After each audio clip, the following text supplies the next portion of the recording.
बिल्कुल क्लियर आ रही है। वालेकुम अस्सलाम। जी। जी। मैं क्लियरली मतलब बता देता हूँ कि मैं ब्राह्मण फैमिली से था। अब तो I am not a part of caste, I am a Noahide now, I am just a human being. तो क्या है जो थ्रेड सेरेमनी है, यज्ञोपवीत जैसे कहा जाता है कि यज्ञ करके आप पवित्र हो गए और थ्रेड पहन लिया आपने, वो मेरा 9 इयर्स की उम्र पे हुआ था।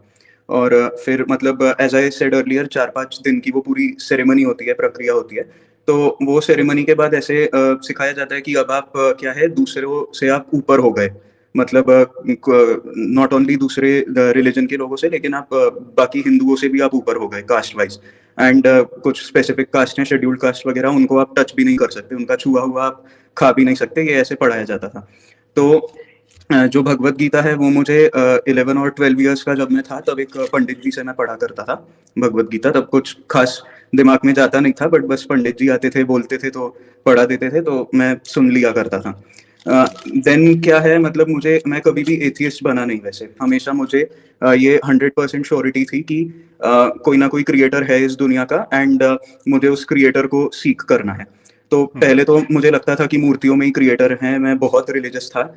जैसे मैंने बताया 8 साल की उम्र से लेके अभी 22 साल की उम्र तक जनेऊ धारण करता था मैं। कुछ 5-6 महीनों पहले ही मैंने वो पहनना बंद कर दिया है। एंड फिर क्या है मतलब हर मंडे को मैं व्रत रखता था शिव जी के लिए, फ्राइडे पे दुर्गा जी के लिए मैं व्रत रखा करता था। मतलब पूजा करते समय अराउंड आधे घंटे 40 मिनट तक मेरी पूजा चलती थी टोटली। मतलब उसमें महामृत्युंजय मंत्र कहता था, दुर्गा चालीसा कहता था, हनुमान चालीसा वगैरह, रुद्राष्टकम वगैरह, ये सब कहता था मैं। एंड ट्यूसडे और सैटरडे को तो मतलब हनुमान चालीसा का 108 बार रेसिटेशन करता था। तो उस दिन तो 3-4 घंटे तक चला जाता था पूजा जो है मेरा। फिर क्या है, धीरे धीरे अराउंड 17-18 साल का होने के बाद मैं हिंदुइज्म से थोड़ा हिंदुत्व की तरफ भी आकर्षित हुआ, जो पॉलिटिकल आइडियोलॉजी है। और उसी के साथ साथ मैं वेरी एकदम बुरी तरीके से एंटी क्रिश्चियन और एंटी मुस्लिम बन गया एकदम। कि मतलब पहले एंटी दलित और एंटी आदिवासी तो मैं था ही, बट अब हिंदुत्व पॉलिटिक्स को मतलब हिंदुत्व पॉलिटिकल आइडियोलॉजी को मानने की वजह से I started hating Christians and Muslims also. And तो ये चला कुछ 1.5-2 साल, बट फिर आया कोविड लॉकडाउन 2020 के मार्च में, आई थिंक इंडिया में अनाउंस हुआ था ये। तो लॉकडाउन में जैसे कुछ काम धंधा करने को होता था नहीं, तो मैंने सोचा कि चलो फिर से एक बार मैं भगवत गीता को पढ़ लेता हूँ। क्योंकि क्या है 11-12 साल का था तब तो पंडित जी पढ़ाते थे, खुद से कुछ समझ आता नहीं था। तो अब मैंने सोचा चलो इसको मैं खुद से समझ लेता हूँ। इसका मैंने इंग्लिश ट्रांसलेशन में पढ़ा, जो इस्कॉन वाली भगवत गीता है, Bhagavad Gita as it is. ये इसकी वेबसाइट भी होगी एक ऑनलाइन। तो उसमें मैं पढ़ता गया तो कॉन्ट्रडिक्टरी चीजें काफी लिखी हुई थी। कि मतलब कहीं कहीं कहा गया है कि मूर्ति पूजा गलत है, बट कहीं कहीं है कि मूर्ति पूजा ही परफेक्ट है। कहीं कहीं लिखा गया है कि आप धन के पीछे भागो, कहीं और लिखा है कि काम करो मगर रिवॉर्ड की इच्छा जो है वो मत रखो। तो ये कॉन्ट्रडिक्टरी बातें हैं ना। कहीं कहीं वेदास को एब्रोगेट करने की बात करी गई है, कहीं और लिखा हुआ है कि भाई वेदास ही अथॉरिटी है। तो ये जाहिर सी बात है कि ये एक बंदे ने लिखी नहीं है, और खुदा ने तो नहीं लिखी, बट ह्यूमंस में भी एक बंदे ने ये किताब नहीं लिखी है। स्वामी विवेकानंद भी खुद कहते हैं कि कम से कम 2 ऑथर्स हैं इस किताब के। तो उसके बाद से मैंने थोड़ा सा वेदों पे, पहले मैं रिसर्च नहीं किया था, बट फिर मैं करने लग गया ना। लॉकडाउन तो मतलब काफी लंबा चला था इंडिया में। तो उसमें मुझे पता चला कि जो भी मैं रिचुअल्स मान रहा हूँ, यहाँ तक कि जो अनटचेबिलिटी वगैरह भी मैं मान रहा हूँ, वो वेदों के अनुसार नहीं है, सही नहीं है। तो मैंने फिर धीरे धीरे क्या है, आइडल वर्शिप भी गलत है, ये भी मैंने ध्यान में मेरे पहले से ही आ चुका था। फिर मैंने एक श्लोक का जिक्र किया होगा पहले, जैसे रुद्राष्टकम कहा जाता है। तो ये रुद्राष्टकम जो है वो रामचरितमानस में राम द्वारा लिखी गई है। उसमें ही डिस्क्राइब गॉड एज कि भाई गॉड का आकार इंसान बता नहीं सकते, गॉड जो है अनबॉर्न है। तो मैंने देखा कि भाई स्क्रिप्चर में कुछ और लिखा हुआ है और प्रैक्टिस हम लोग कुछ और कर रहे हैं ऑन ग्राउंड। तो उसके बाद फिर मैंने कहा कि चलो मैं आर्य समाजी टाइप बन जाता हूँ, कि मतलब मूर्ति पूजा नहीं मानूंगा, बट हिंदूज के कैटेगरी में ही रखा जाऊंगा मैं। बट फिर देखा जाए वेदों को पढ़ के, तो उसमें क्रिएशन को लेकर ही मसला है। कि मतलब कहीं कहीं कहा है कि जो धरती है वो पेड़ से बनी हुई है, I don't know how, but लिखा हुआ है। कहीं और लिखा है कि जो क्या कहते हैं वो, एक पॉपुलर सा है ना कि मतलब ब्राह्मण जो है वो सर से निकले, क्षत्रिय हाथ से निकले वगैरह, वो वाला जो है उसमें ऋग्वेदा में ही कहा गया है कि उसी महापुरुष ने जो है वो धरती बनाई। फिर ऋग्वेदा में ही ये ऋग्वेदा की बात बता रहा हूँ, एक ही वेदा की। तो ऋग्वेदा में ही कहीं और कहा गया है कि भाई किसी को पता ही नहीं है ये यूनिवर्स कैसे क्रिएट हुआ। क्रिएशन को लेके मसला था, नेचर ऑफ गॉड को लेके वेदास में भी मसला था। वेदास भी प्योरली मोनोथियस्टिक नहीं है जैसे आर्य समाजी कहते हैं, उसमें भी मिलावटें हैं। इसका वजह यह है कि आपको मतलब 8th या 9th सेंचुरी से पहले कोई वेदा मिलता ही नहीं है, चेन ऑफ नरेशन बहुत वीक है और बहुत मिलावटें उसमें हो चुकी हैं। तो फिर धीरे धीरे मतलब हिंदुइज्म से ईमान उठता गया एंड देन मैंने दूसरे रिलीजन्स को जब एक्सप्लोर करना चाहा तब एक क्या है, यूट्यूब में रिकमेंडेशंस में वीडियो आया मेरे। एक मूवी है 10 कमांडमेंट्स करके, उसमें जी, जी, सीन है कि मोजेस जो है वो नाइल नदी को खून की नदी बना देते हैं अपने लकड़ी को टच करके। तो मैं क्यूरियस हो गया कि यार ये मोजेस कौन है। तो मैंने फिर वीडियो पे देखा कि ये मोजेस किस धर्म में है, तो उसमें क्या लिखा गया कि जुडाइज्म में, इस्लाम में और क्रिश्चियनिटी सब में माना जाता है। तो मैंने कहा कि सोचा कि मतलब ग्रंथ कौन सा है जुडाइज्म का, उसमें तोरा, तनख और तालमुद ये पता चला मुझे।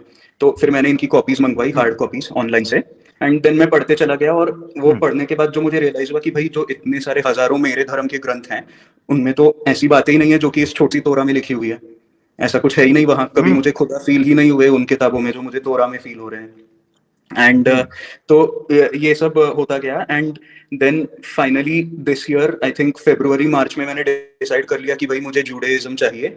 एंड उसके लिए देन मैंने रैबाई को कांटेक्ट किया, एक रैबाई हैं एरन इब्राहिम करके, तो उनसे मैं ट्रेनिंग ले रहा हूँ अभी। एंड जैसे यहाँ पे काफी बार जिक्र हुआ कि जो पंडित होते हैं वो पैसे वगैरह लेते हैं, विच इज वेरी ट्रू। हमें भी काफी एक्सप्लॉइट किया जाता था, मतलब गीता जयंती के आसपास हो तो भागवत कथा 6-7 दिनों का वो इवेंट चलता है पूरा, वो 6-7 दिनों में 60-70 हजार उड़ा ले गए।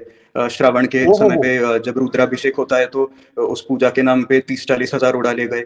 नॉर्मल सुंदरकांड पाठ वगैरह ये सब है तो 5-6 हजार वगैरह ऐसे उड़ा ले जाते हैं। यार लेकिन मैं ये मैं राबाई को जब सरप्राइज मैंने पूछा, यार, ये जितनी जी, अमाउंट आप बता रहे हैं मेरा तो दिल कर रहा है मैं खुद पंडित बन जाऊं। ये तो ठीक ठाक पैसा ले जाते हैं जी। अरे भाई बहुत इजी लाइफ होती है, ठीक है, सोशली है, फाइनेंशियली। आप मतलब देखो ना, 6-7 दिन एक पर्टिकुलर स्क्रिप्चर को आप प्रीच कर रहे हो, उससे अगर आप 50-60 हजार रुपए कमा ले रहे हो, क्या चाहिए भाई और। तो फिर उसके बाद मैंने जब रैबाई को कहा कि रैबाई आपकी फी क्या है, उन्होंने कहा कि भाई तुम्हारा एफर्ट ही मेरी फी है, तुम मेहनत लगाओ, जुडाइज्म को अच्छे से सीखो, हशेम को या Allah which is the same, Hashem and Allah are the same, इन दोनों को इनको अच्छे से तुम जानो, यही मेरी फी है, तुम्हारी मेहनत ही मेरी फी है, तुमसे एक पैसा नहीं चाहिए मुझे। तो ऐसे फिर अभी I am currently exploring and then Judaism की वजह से मेरा दिल जो है वो इस्लाम के लिए सॉफ्ट हो गया है काफी। वाह एंड वाह क्योंकि क्या। रैबाइस के भी बयान जो मैं सुनता हूँ कि अरबों के और यहूदियों के खुदा जो हैं वो सेम है, मुझे पता चला कि भाई कुरान में क्या कहते हैं, प्रॉफिट इब्राहिम के नाम से एक आयत, मतलब सूरा है, पूरा सूरा 14, जी जोसेफ जी के नाम पे सूरा नंबर 12 है, फिर जोना के नाम पे सूरा नंबर 10 है, इजराइल के नाम पे सूरा नंबर 17 है। तो मेरा दिल इस्लाम के लिए भी और बहुत सॉफ्ट हो गया है। एंड सारे मैं जो ऐड कर मेरे दूं। यहाँ पे स्ट्रीम पे एक्स हिंदू भाई हैं जो मुस्लिम में कन्वर्ट हो गए, जुडाइज्म के हिसाब से, रैबाइस के हिसाब से, तोरा तालमुद के हिसाब से आप सारे ही सही रास्ते पे हैं, क्योंकि आप 7 नोआहाइड लॉज पे 100% फिट बैठते हैं और 10 कमांडमेंट्स में भी आप सैबत को छोड़ के 9 आउट ऑफ 10 फिट बैठते हैं। तो नोआहाइड अल्हम्दुलिल्लाह। लॉज में 100% और 10 कमांडमेंट्स में 90% आप लोगों के लिए, मतलब हम लोग जन्नत जहन्नम नहीं कहते हैं, हम लोग कहते हैं वर्ल्ड टू कम। आपके लिए वर्ल्ड टू कम में जगह फिक्स है ऑलरेडी। इंशाल्लाह इंशाल्लाह। अच्छा मैं एक चीज ऐड कर दूं नौहद हम्म, भाई कि सबसे ज्यादा कुरान में किस प्रॉफिट का नाम आया है, जिक्र आया है सबसे मोजेस ज्यादा? का 120 बार। एग्जैक्टली एग्जैक्टली मोसेस का। मोसेस जो है प्रॉफिट, क्योंकि आपको पता है बुक ऑफ डिट्रोनॉमी में जो प्रोफेसी है नबी पाक सल्लल्लाहु अलैहि वसल्लम की, वो जो मोसेस को कहा गया कि तुम्हारी कौम जो है ना ये मुताल, तो मोसेस की सिमिलर, यानी हम ये मानते हैं कि मूसा अलैहि सलाम से मिलते जुलते प्रॉफिट थे मोहम्मद सल्लल्लाहु अलैहि वसल्लम, क्योंकि अल्लाह ने बुक ऑफ डिट्रोनॉमी में यही चीज कही थी जब पेशगोई की थी, प्रोफेसी की थी और एक ग्लैड टाइडिंग सुनाई थी, तो ये कहा था कि मैं तुम्हारे भाइयों में से एक प्रॉफिट भेजूंगा जो मूसा की तरह होगा, लाइक मूसा, मूसा की तरह, लाइक मूसा। अच्छा मजे की बात यह है कि कुरान में भी नबी पाक सल्लल्लाहु अलैहि वसल्लम को मूसा अलैहि सलाम की तरह कहा गया है। अब एक आयत मेरे ध्यान में आई है, मैं चाह रहा हूं आपकी बातों बातों में मूसा अलैहि सलाम का, तो मैं वो आपको निकाल के सुनाई दूं, ठीक है? वहां पर क्या कहा गया है? हाँ, मैं ना वो आयत के अल्फाज ही सुनाता हूँ आपको, जरा मुझे थोड़ा सा मौका दें। और उतनी देर में नौहद भाई आप जरा बता दें ये जो नौहद 7 लॉज हैं, इस बारे में थोड़ा सा आप डिटेल बता दें ताकि पब्लिक जिनको नहीं पता वो लॉज क्या ओके, हैं जो राइट। जो हमें सिमिलर हैं, कॉमन में आते हैं, वो भी जरा बता दें पब्लिक को जी। ओके, सो जुडाइज्म के हिसाब से there are two categories in the world, Jew और जेंटाइल। तो ज्यूज के लिए वो है 613 लॉज हैं मोजेस के थ्रू हशेम ने दिए हुए हैं ज्यूज को। लेकिन जो 7 नोआहाइड लॉज हैं वो सभी इंसानों के लिए कॉमन है, क्योंकि हम सब में नोआ का खून है। ये जुडाइज्म भी मानता है, जैसे इस्लाम मानता है उसी तरीके से। तो इसमें सबसे पहला लॉ आता है कि एक ही खुदा की इबादत करो आप, किसी बुत वगैरह की ना करो। दूसरा लॉ आता है कि खुदा के खिलाफ आप ब्लास्फेमी कभी मत करो। फिर एक लॉ है कि कभी आप मर्डर नहीं करोगे, आप झूठ नहीं बोलोगे, आप कभी ज़िना नहीं करोगे। और एक लॉ है कि मतलब कभी भी आप किसी जानवर का मांस खाते हैं ना, तो मतलब आप ऐसे कभी नहीं कर सकते कि जानवर का बस पैर काट दिया और उसे ज़िंदा छोड़ दिया, नहीं, आपको पूरे जानवर को मार के ही फिर आप उसका मांस खा सकते हैं, क्योंकि इससे बहुत ज़्यादा सफ़रिंग होती है ना, अगर जानवर का बस आप एक पार्ट काट के अगर खाएँगे तो। और लास्ट का लॉ है कि आपको हमेशा you have to establish the courts of justice, आपको हमेशा न्याय के राह पे चलना है। And this is the reason Aamir भाई कि मैं कमेंट्स में या अपने बयानों में मुस्लिम्स को काफ़ी सपोर्ट करते हुए दिखता हूँ। माशाल्लाह, बिकॉज़ माशाल्लाह। बिकॉज़ मैं मोसेस की एक्सोडस की स्टोरी में मानता हूँ कि अन्याय होगा तो उसके खिलाफ अपने को खड़ा होना है। और लेविटिकस 19:33 टू 34 जो कहा गया है कि a stranger is like your brother, तो आप सभी मेरे भाई हैं। एंड अन्याय के खिलाफ खड़ा होना हमें सिखाया गया है इन एक्सोडस चैप्टर 1 से लेके 20 तक ही पूरा जो है कि 10 प्लेग्स आई इजिप्ट पे और फिर इज़राइली कैसे स्लेवरी में से छूट गए। तो उस स्टोरी को मैं मानता हूँ, तो इसलिए आज के दुनिया में जब भी मुझे अन्याय होते हुए दिखता है तो मैं उसके खिलाफ खड़ा होऊँगा, तो इसलिए मैं मुस्लिम्स को इतना सपोर्ट करते हुए दिखता हूँ। माशाल्लाह, माशाल्लाह। और हमारे यहाँ भी जिस तरह आप ज्यू हैं, अगर आप ज्यू हो जाते हैं, वैसे तो मैं आपको ये कहूँगा कि अपनी सर्च जारी रखें। ज्यूश जो बुक्स है, लिटरेचर है, उसको भी पढ़ें, इस्लाम को भी, जैसे अभी मैं एक आयत आपको देने लगा हूँ। तो हमारे इस्लाम में भी अल्हम्दुलिल्लाह, जो कि सबका इस्लाम है, मेरा कोई कॉपीराइट नहीं है उस पर, चैप्टर 5 वर्स 5 के अंदर हमें आपके साथ खाना खाना, उसको हलाल किया गया है और आपके साथ सोशली भी कनेक्ट करने का भी इस्लाम में इजाज़त दी गई है। और सूरह माइदा के अंदर यहाँ तक कहा गया है कि ज्यूज़ अगर तौरात और इंजील, यानी क्रिश्चियंस को भी ये फैसिलिटी दी गई है कि अगर वो अपनी किताबों को ही इम्प्लीमेंट कर लें, तो ही उनके लिए काफ़ी है। यानी वो भी काफ़ी है कि अगर अपनी किताबों को भी वो नाफ़िज़ करना शुरू कर दें, उनके अंदर जो टीचिंग्स हैं। ये पॉल ने आके तबाही फेरी कि उसने पिछली शरीयत को मसख़ करके रख दिया। यस।